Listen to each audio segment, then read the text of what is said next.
The cold wind cut through Kang Hyun's worn jacket as he stood at the edge of the mining pit. Below him, hundreds of humans worked with heavy tools, breaking rocks and loading carts. Their breath made white clouds in the freezing air. The planet Kepler 442b had no sun warm enough to melt the ice that covered everything. Hyun pulled his jacket tighter and checked his watch. 16 hours. That was how long each work shift lasted. The Valdari masters said humans needed to work harder to be useful. They said humans were lucky to be alive at all.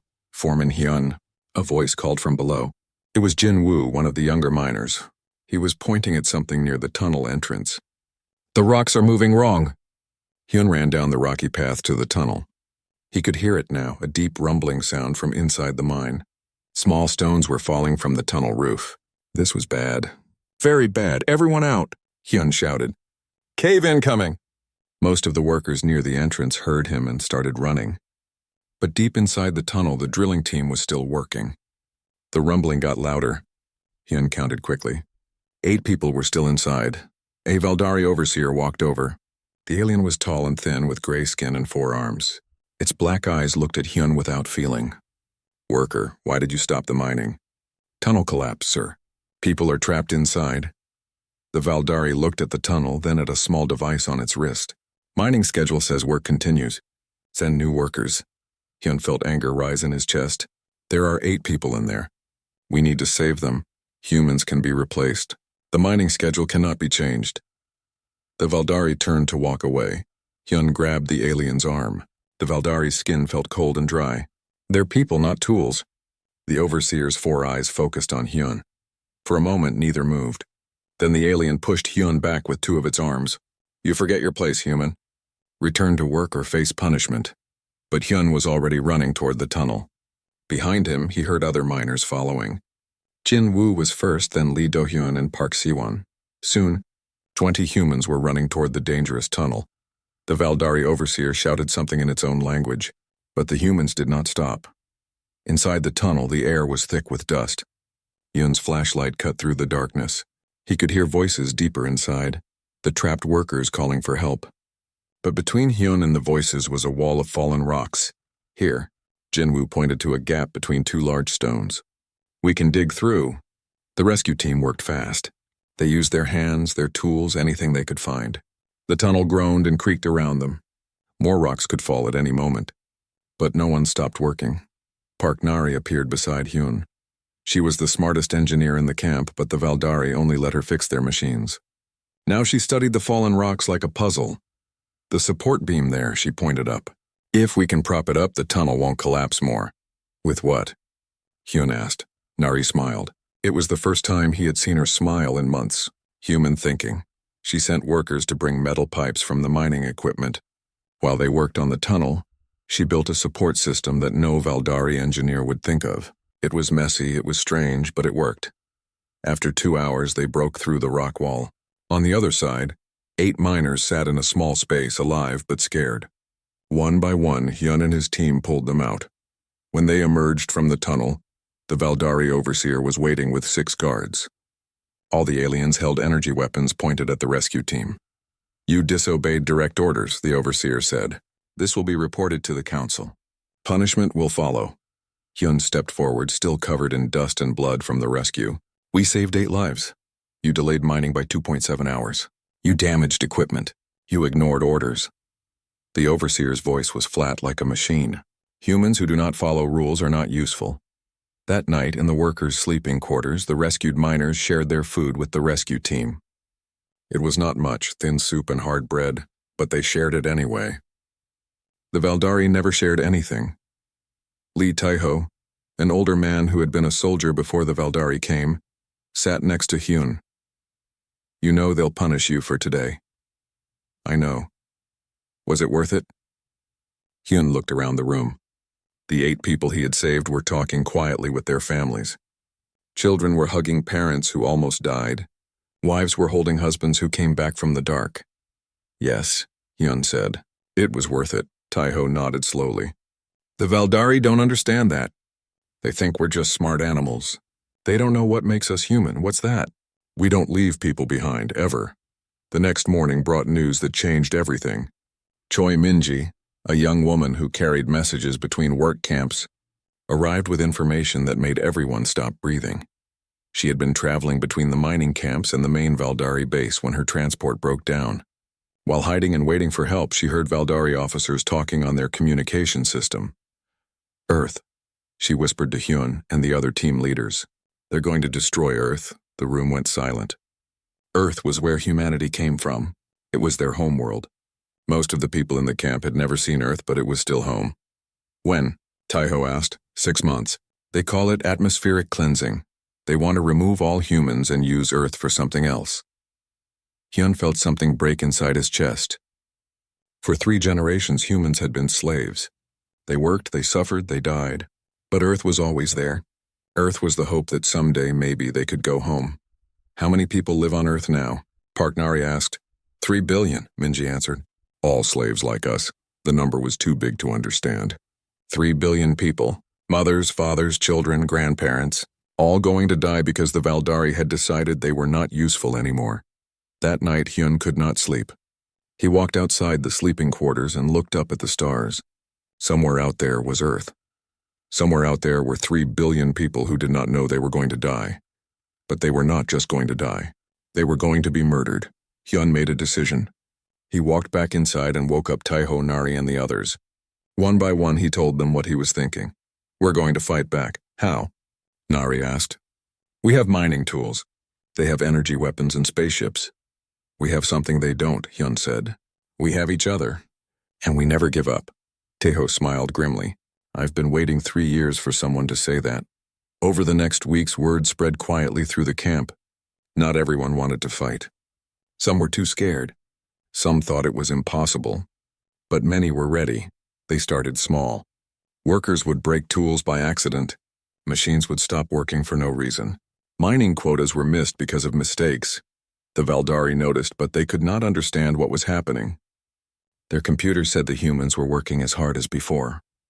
Their cameras showed nothing wrong. But somehow the work was not getting done. Park Nari was the key. She knew how Valdari technology worked because she had to fix it every day. She taught others how to make machines fail in ways that looked like accidents. "Valdari systems are perfect," she explained. "They work exactly as designed every time. But perfect systems can't handle unexpected problems." "So we become unexpected problems," Hyun said. "Exactly." As the secret rebellion grew, Hyun learned something important about humans. When they were alone, they were weak. But when they worked together, when they shared the same goal, they became something the Valdari could never understand. They became unstoppable. The Valdari had conquered dozens of species across the galaxy. They had enslaved entire worlds. They had built an empire that stretched across half the known universe. But they had never fought humans who refused to give up, and they were about to learn why that was a mistake. 6 months until Earth died. 6 months to do the impossible. Hyun looked at his reflection in a piece of broken metal. His face was thin from poor food, scarred from hard work, tired from years of slavery. But his eyes were not the eyes of a slave anymore. They were the eyes of a man who was ready to fight. Kim Ji-hoon had been hiding in the old subway tunnels under Seoul for 3 years. When the Valdari invaded Earth, most humans were captured and sent to work camps on other worlds. But Ji-hoon knew computers better than anyone, and he knew how to stay invisible. The tunnels were dark and cold, but they were safe. The Valdari never came down here. They did not like places that were messy and unpredictable. Ji-hoon had built his own computer system using parts stolen from the surface. It was not pretty, but it worked. On this day, his computer screen showed a message that made him sit up straight. It was from someone called Kang Hyun on a planet called Kepler 442b. The message was short but clear. "Earth dies in 5 months. We fight back. Need your help." Ji-hoon stared at the message for a long time. He had been alone for so long that he almost forgot other humans were still fighting. But here was proof. Someone out there was ready to fight the Valdari. He typed back, "What do you need?" The answer came quickly. "Make their machines crazy." Ji-hoon smiled for the first time in months. Making machines crazy was something he could do very well. Far away on Kepler 442b, Kang Hyun was meeting with the other resistance leaders in secret. They gathered in an old storage room after the work shift ended. Everyone was tired, but their eyes were bright with hope. "The hacker on Earth says he can help," Hyun told the group. But we need to do our part here. Sora raised her hand. She had been a scientist before the Valdari came, someone who studied alien life forms. Now she worked in the camp's medical center, treating sick and injured workers. I've been studying the Valdari, she said quietly. Their biology is strange. They evolved on a world where everything happened the same way every day. Same weather, same temperature, same everything. They can't handle surprises. What kind of surprises? Asked Song Minho. He was a former ship captain who now drove supply trucks between work camps. Any kind. Their immune system can't fight diseases that change. Their brains can't solve problems that don't follow patterns. Sora pulled out a small bottle filled with green liquid. I've been working on something. It won't kill them, but it will make them very sick. Lee Taeho nodded approvingly. Good. We need every advantage we can get. Park Nari had been quiet, but now she spoke up. I've learned something too. The Valdari computers are connected across their whole empire. If we can get a virus into one system, it will spread everywhere. How do we do that? Hyun asked. We make them want to connect to us, Nari said with a strange smile. Over the next weeks, the plan began to work.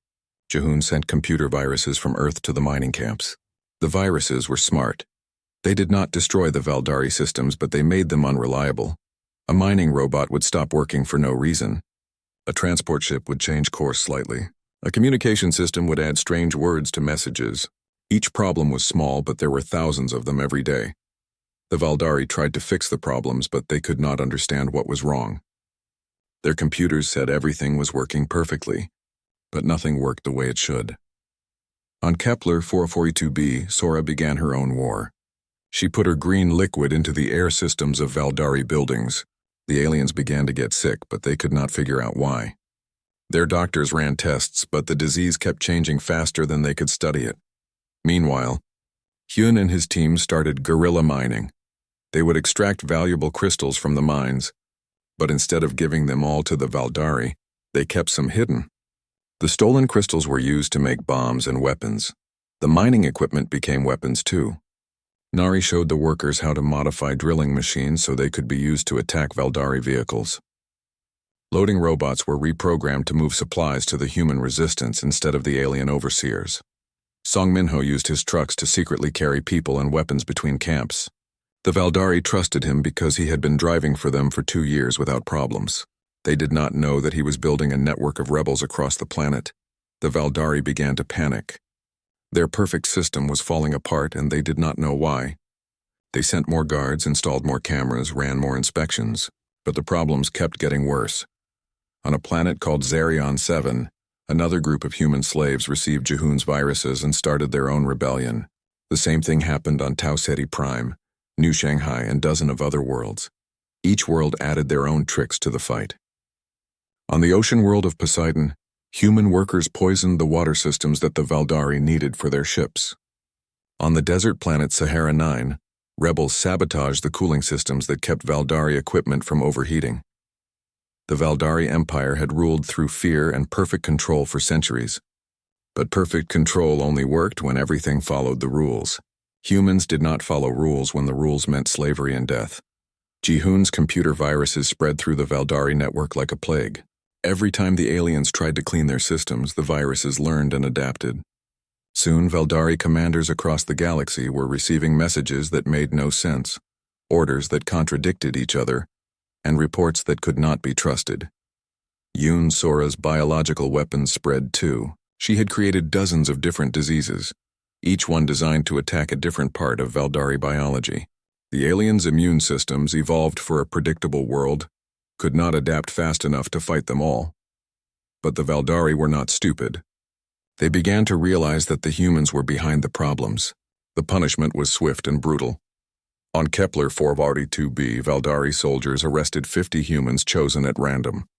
They were taken to the main camp and executed in front of everyone. The Valdari commander spoke to the remaining workers through speakers that echoed across the frozen landscape.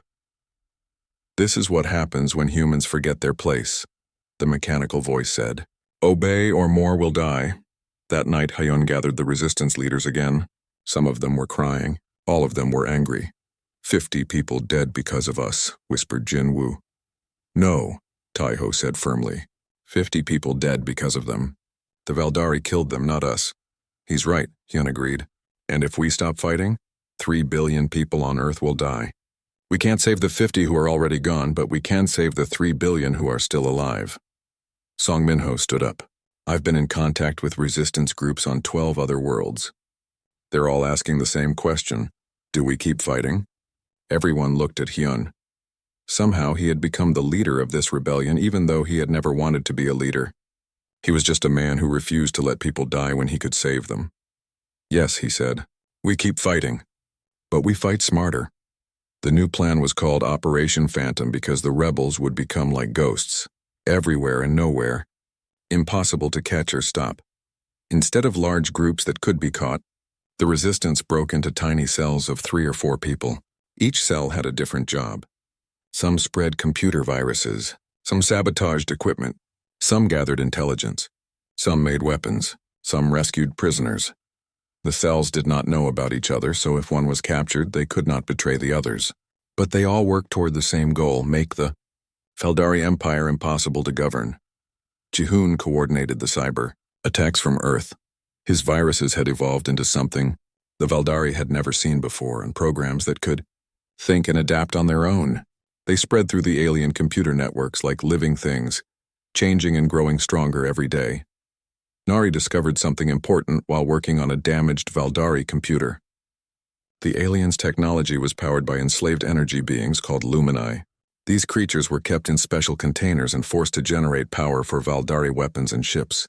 If we can free the Lumini, she told the others, the Valdari lose their main power source. How do we free energy beings? Sora asked. I'm working on that, Nari replied. Across the galaxy, the rebellion spread like wildfire. The Valdari had controlled hundreds of worlds through fear and overwhelming technology. But technology that depended on predictable conditions failed when faced with human creativity and determination. On the ice world of Frost 7, human rebels used the planet's blizzards to hide guerrilla attacks on Valdari bases. On the jungle world of Verdi Prime, rebels used the dense forest to set up hidden camps that the aliens could never find. The Valdari tried everything to stop the rebellion. They brought in more soldiers, built more prisons, and created harsher punishments. But every action they took just made more humans angry enough to fight. After 3 months of Operation Phantom, the Valdari Empire was in chaos. Supply lines were broken, communication systems were unreliable, soldiers were getting sick from unknown diseases, equipment was failing at critical moments, the aliens' perfect order was being destroyed by human chaos, and the rebels were just getting started. From his hiding place in the Seoul subway tunnels, Jihoon sent a message to all the resistance cells across the galaxy. It was simple, but it carried hope to billions of slaves. The Valdari think they rule the galaxy. Let's show them they're wrong. The real war was about to begin. Oh Dae-hyun had been a physicist before the Valdari came.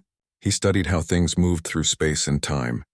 Now he sat in a hidden cave on Kepler 442b, using his knowledge to plan battles instead of experiments. Around him, the other resistance leaders listened as he explained his new idea. On the cave wall, he had drawn diagrams with pieces of charcoal. They showed spaceships moving in patterns that looked random but were carefully planned. The Valdari think in straight lines, Dae-hyun said, pointing at his drawings. They calculate the best path from point A to point B, and they always take it. This makes them predictable. Kang Hyun studied the diagrams. So we don't go from A to B? Exactly. We go from A to C to F to B, or maybe from A to nowhere at all. We make them guess what we're doing, and humans are better at guessing than they are. The plan was called the Chaos Protocol. Instead of fighting like an army, the human rebels would fight like a storm, unpredictable, everywhere at once, impossible to stop. But first, they needed allies. Han Junho had been a diplomat before the invasion. He knew how to talk to different kinds of people and make them work together. Now he was trying to do something no human had done before, make friends with other alien species. The Valdari had enslaved many races across the galaxy. Each species was kept separate so they could not unite against their masters. But Junho believed they could change that. He started with the Kalani, an aquatic species that looked like large dolphins with arms. The Valdari used them to navigate through dangerous space because Kalani could sense things that computers could not detect. Meeting with Kalani was dangerous. If the Valdari found out, Both species would be punished. Yunho waited until Song Minho's supply run took him to the water processing plant, where some Kalani worked. The meeting happened in a flooded basement that the Valdari never checked. Juno sat on a platform while a Kalani named Reef Singer floated in the dark water below. "Your species fights," Reef Singer said through a translation device. "This brings pain to all."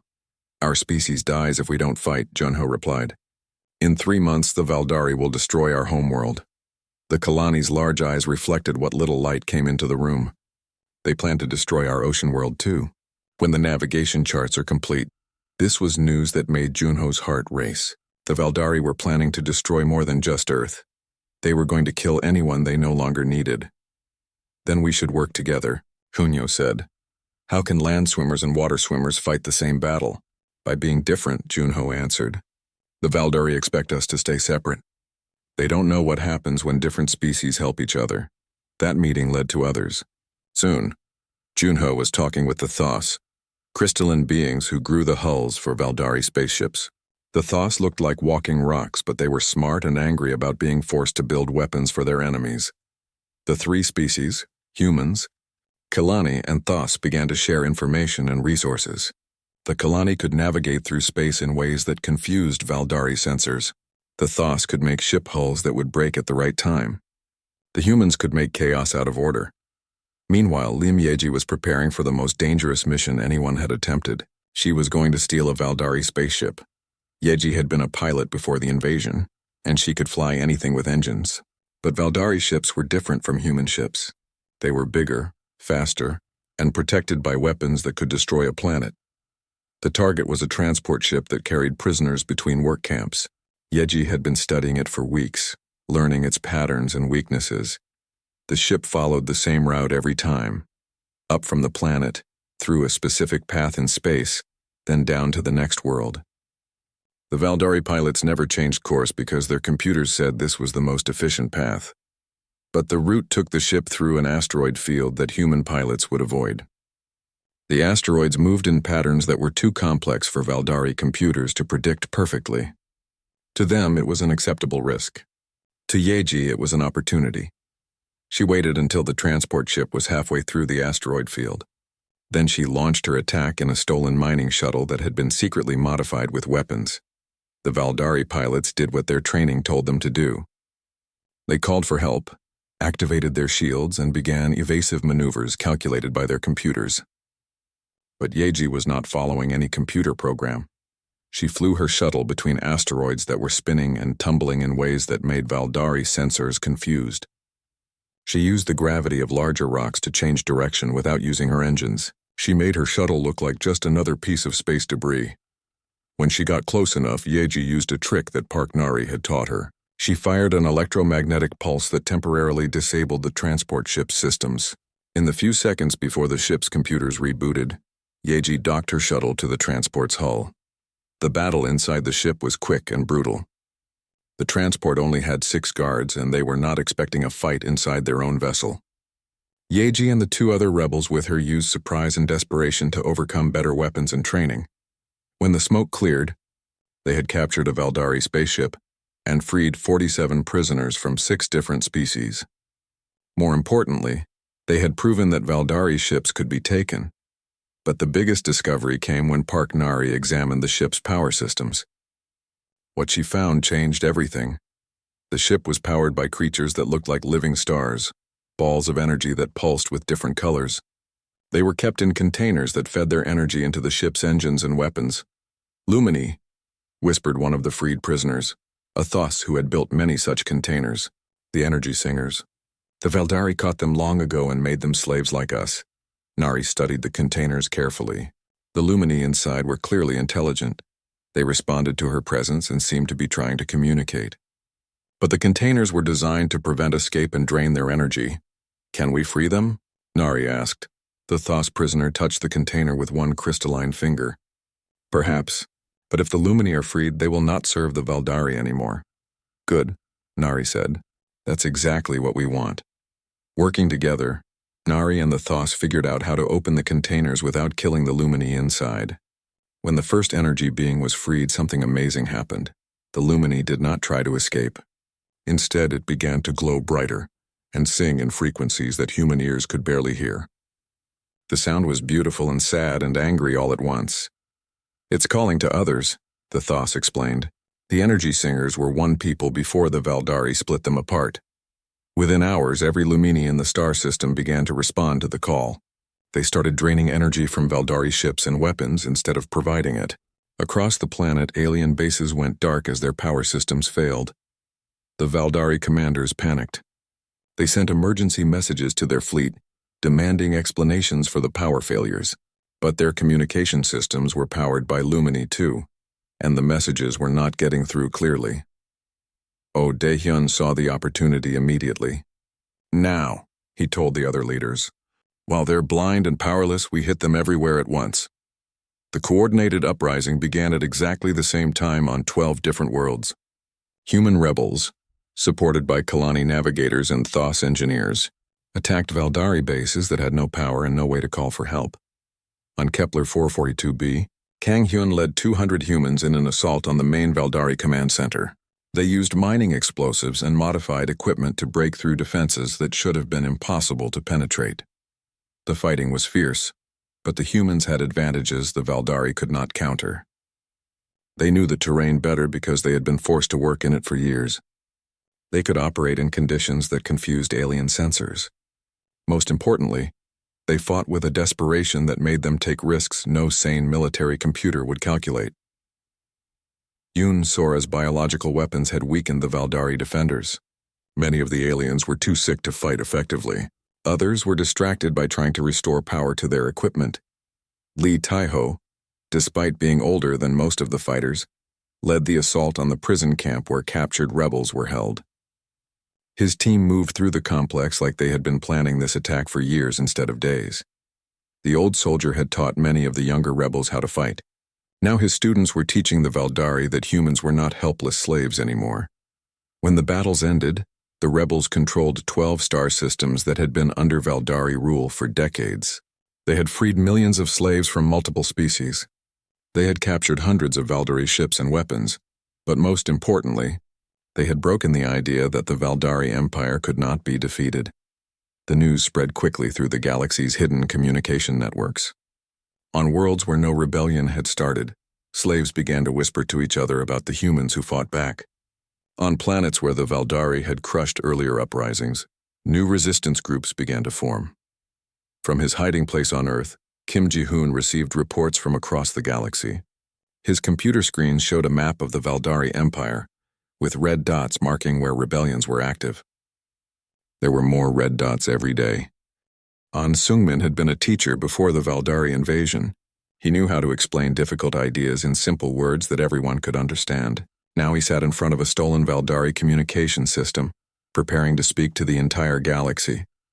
Around him in the hidden rebel base, dozens of people worked to keep the signal strong. They had only a few minutes before the Valdari would trace their location and attack. But a few minutes was enough to change everything. Seungmin looked into the camera and began to speak. "My name is An Seungmin. I am a human. I am a slave. But today I am also free." His words were broadcast to every Valdari communication system in the galaxy. The rebels had used Kim Ji-hoon's viruses to break into the alien networks. For the first time in decades, slaves across hundreds of worlds could hear a voice that was not giving them orders. "The Valdari tell us we are animals. They say we exist only to serve them. They are wrong." Seungmin's voice was calm, but his words carried the anger of billions. "We are not animals. We are not slaves. We are people, and people deserve to be free." On a dozen worlds, slaves stopped working to listen. Valdari overseers shouted orders, but the slaves ignored them. They were hearing something they had not heard in their lifetime: hope. The humans have begun to fight back. But this is not just a human war. This is a war for everyone who has been enslaved, everyone who has been told they are worthless, everyone who has been forced to live without freedom. Seungmin held up a simple drawing, a broken chain. "The chain that binds us is strong, but it has a weakness. It only works if we accept it. Today we say no. Today we break the chain." The broadcast continued for 3 more minutes before Valdari forces located the transmission point. By then it was too late. The message had spread to every corner of the galaxy. That night, uprisings began on 47 worlds. John Hiram worked in the medical center of a Valdari prison camp on the planet Sigma-9. She had been a doctor before the invasion, and she knew how to heal bodies. But lately she had been learning how to heal minds. The Valdari used fear as a weapon. They made slaves believe that resistance was impossible, that fighting back would only bring pain and death. For many species, this psychological warfare worked perfectly. But humans were different. The more the Valdari tried to break them, the stronger some of them became. Hiram had been studying this difference for months. She interviewed rebels who had been captured and tortured, but refused to give up information. She examined the brains of humans who had survived terrible punishment but kept their hope alive. What she discovered changed how the rebellion fought its war. Human brains are wired for survival, she explained, to a gathering of rebel leaders from different species. When we face stress, our minds don't just break down. They adapt. They find new ways to cope. They grow stronger. She showed them brain scans taken with stolen Valdari equipment. Look at this. A human who has been enslaved for years shows more activity in the areas that control determination and creativity. The Valdari think they are breaking us, but they are actually making us better at fighting them. The Kalani representative, Reef Singer, made a sound that the translator interpreted as amazement. Your species grows stronger through suffering. Not all of us, Hiram admitted, but enough of us. And we can teach others how to do it too. This led to the creation of resilience training, programs that taught slaves from all species how to think like humans under pressure. The training was simple but effective. It taught people to find hope in small things, to focus on what they could control instead of what they could not, and to remember that every tyrant in history had eventually fallen. The program spread through the rebellion like medicine for the soul. Slaves who had given up began to fight again. Species that had been broken by years of oppression started to remember what freedom felt like. But the Valdari were not standing still. They had their own response to the growing rebellion. Ryu Sungjin was an engineer who had worked on civilian spacecraft before the invasion. Now he was designing something no human had built in decades: warships.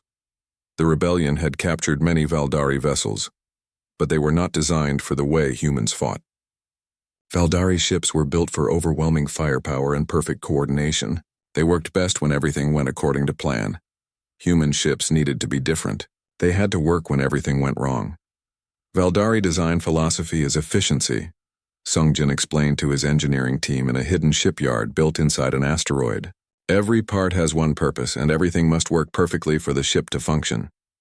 He pointed to the framework of their first new warship. It looked chaotic compared to the smooth lines of Valdari vessels. Our ships will have redundant systems, backup plans for the backup plans, and parts that can do multiple jobs. When a Valdari ship loses one critical system, it's crippled. When our ship loses half its systems, it keeps fighting. The first human warship in 3 centuries was called the Indomitable. It was not beautiful, like Valdari vessels. It looked like someone had built a spaceship out of spare parts and hope. But it was exactly what the rebellion needed. The ship could operate with 70% of its systems damaged. Its weapons could be fired manually if the computers failed. Its hull was designed to absorb damage instead of deflecting it. Most importantly, it could be built quickly using materials scavenged from captured Valdari ships. Within months, the hidden shipyards were producing dozens of human warships. Each one was different because they were built by different teams using whatever materials they could find. The Valdari, who expected uniformity in all things, could not predict how these strange vessels would behave in battle. But the Valdari had a response to the growing rebellion that terrified everyone who heard about it. The alien empire deployed planet killers. These were massive weapons that could destroy entire worlds. The Valdari had used them before to end rebellions on other worlds. One blast could turn a planet into floating rocks and dust. The first target was New Shanghai, a world where human rebels had taken control of the orbital defense platforms. The inhabitants had less than 6 hours to evacuate before the planet killer arrived. Most of the transport ships in the system belonged to the rebellion, but they could not carry 8 million people to safety in 6 hours. The evacuation would save maybe 500,000 at most. Li Teho, now commanding a small fleet of captured and rebuilt ships, made a decision that shocked everyone who heard it. "We're not running," he announced to his captains. "We're fighting. Against a planet killer. asked one of his officers. Our ships can't even scratch something that big. We don't need to destroy it, Taiho replied. We just need to stop it. The plan was pure human thinking, crazy, desperate, and just possible enough to work. Taiho's ships did not attack the planet killer directly. Instead, they attacked its escort fleet using tactics no Valdari computer could predict. They flew through asteroid fields that should have destroyed them. They used the gravity of moons to slingshot around planets. They fired their weapons while spinning and tumbling in ways that made targeting them almost impossible. The Valdari escorts tried to respond with calculated precision, but precision was useless against chaos. Human ships appeared from directions that should have been empty space. They fired from ranges that Valdari doctrine said were too far to be accurate. They coordinated attacks that looked random, but were actually carefully planned. While the escort fleet was distracted, Lim Yeji led a small team of fighters on a suicide mission. They flew directly at the planet killer, dodging its massive weapons by using flying patterns based on how insects moved through the air. Yeji's team was not trying to destroy the planet killer. They were trying to hack it. Park Nari had discovered that the massive weapon used the same communication protocols as smaller Valdari ships. If they could get close enough to establish a connection, Kim Ji-hoon's viruses could infect the planet killer's systems. 3 of Yeji's fighters were destroyed before they got close enough. But her ship, damaged and leaking air, managed to dock with a maintenance port on the planet killer's hull. The virus upload took 47 seconds. It felt like hours. When the upload was complete, the planet killer began to malfunction. Its targeting system started giving contradictory readings. Its navigation computer tried to plot a course to a star that did not exist. Its communication array began broadcasting children's songs from Earth. But the most important effect was that the weapon's safety systems activated. The planet killer was designed to never fire if there was any possibility of damaging Valdari property. Ji-hoon's virus convinced the weapon's computer that firing would destroy valuable Valdari assets.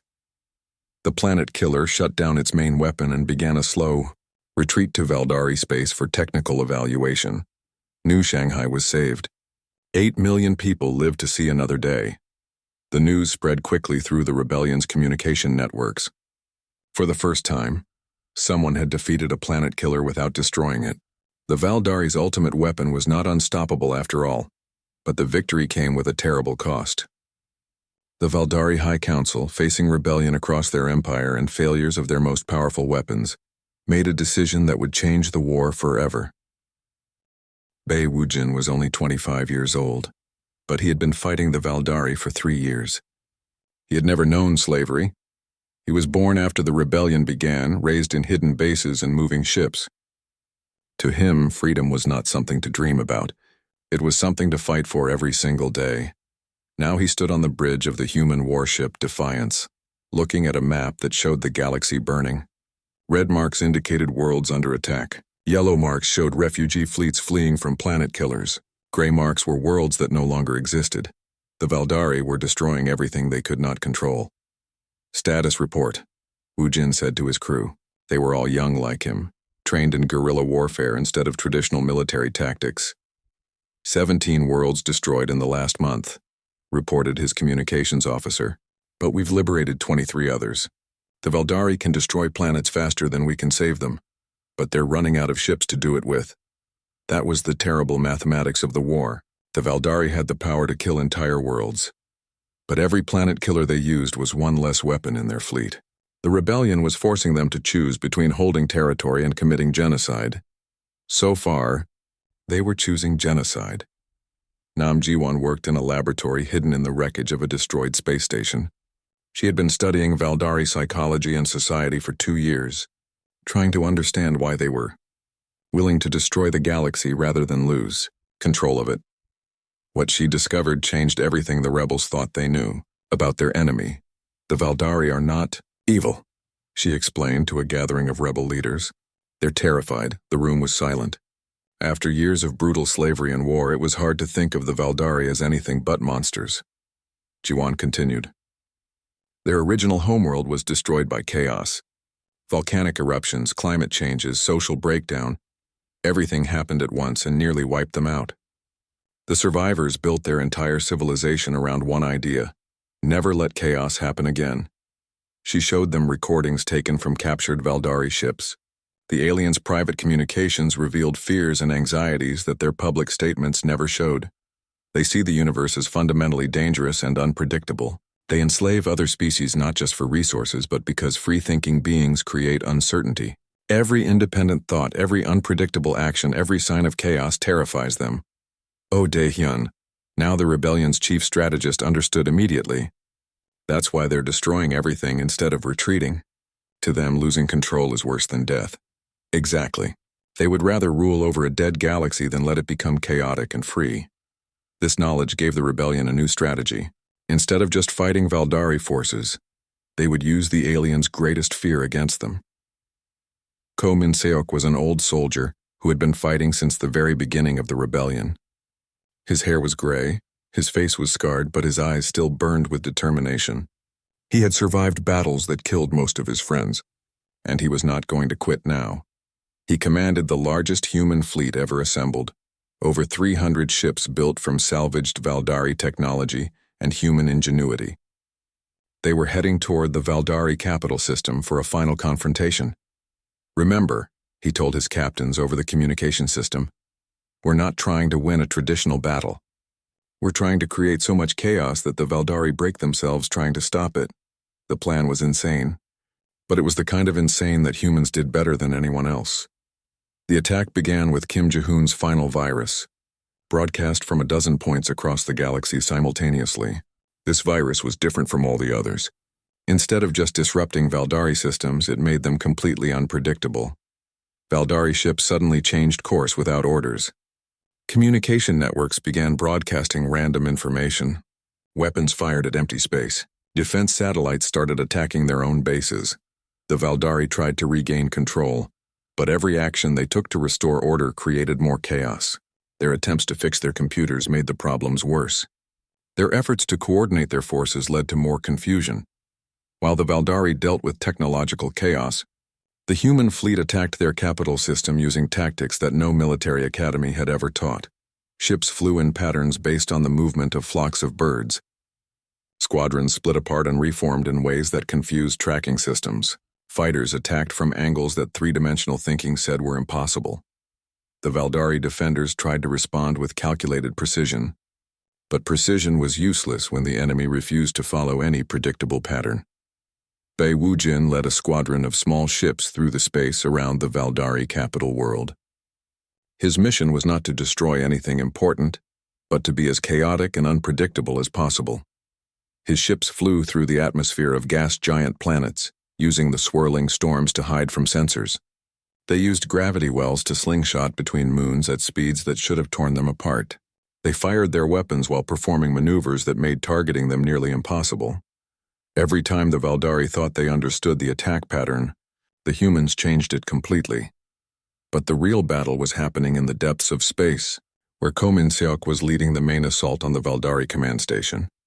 The station was the size of a small moon, protected by weapons that could destroy fleets and shields that could stop any known attack. It was supposed to be impossible to assault.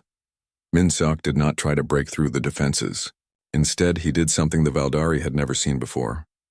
He made his attack look like an accident. Human ships approached the station from dozens of different directions, each group pretending to be refugees fleeing from various battles. They used fake distress signals and false identification codes to get close to the station. The Valdari, following their protocols for dealing with refugees, allowed the ships to approach.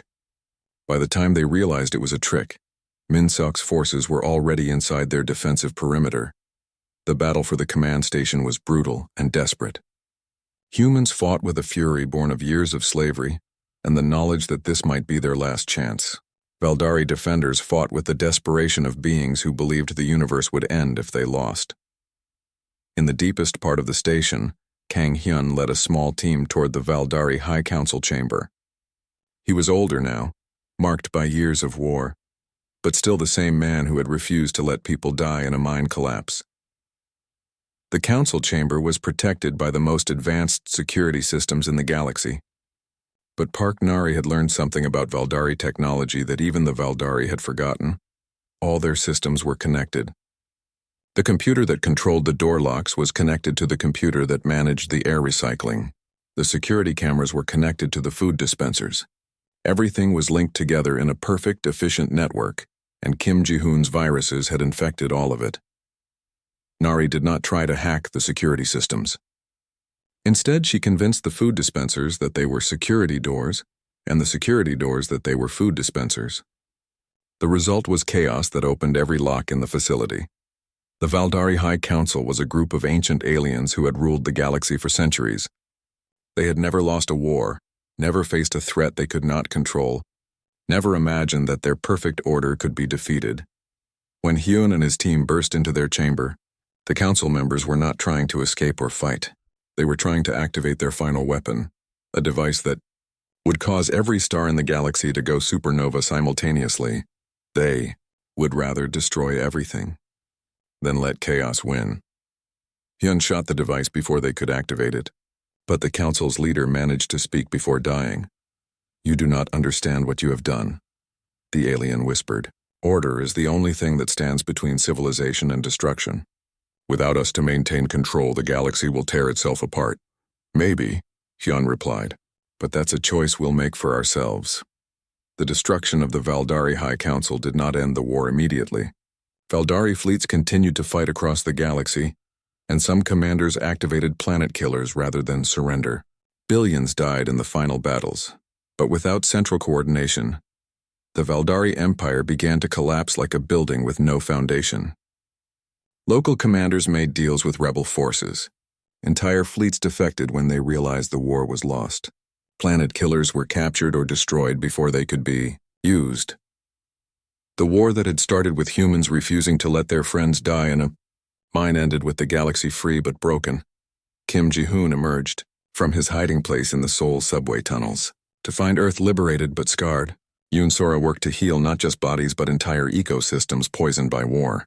Lim Yeji led fleets of refugee ships searching for new homes among the stars. The galaxy was free, but freedom came with a terrible price. Hundreds of worlds were destroyed. Trillions of beings were dead. The trade networks that had connected the stars were shattered. The knowledge and technology of centuries had been lost in the fighting. But something new was growing from the ruins. On the world that had been New Shanghai, humans worked alongside Kalani and Thos to build a new kind of city. It was not efficient like Valdari architecture, but it was alive with the chaos of different species working together.